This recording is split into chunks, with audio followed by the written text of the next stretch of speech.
Big pass Tamil season 2 ஓட இன்னைக்கு எபிசோடோட நியூ ப்ரோமோல நம்ம கலைஞர் காலமான நியூஸை பிக் பாஸ் சொல்றாரு. அதை கேட்டு கண்டஸ்டன்ட் எல்லோருமே ஷாக் ஆகுறாங்க.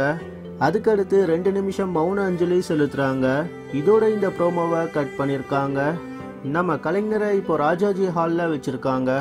ரஜினி, அஜித், சூர்யா, தனுஷ், சிவகார்த்திகேயன் தமிழ் சினிமாவில் உள்ள நிறைய ஆக்டர்ஸ் இன்னைக்கு மார்னிங்கே கலைஞருக்கு இறுதி அஞ்சலி செலுத்தியிருக்காங்க.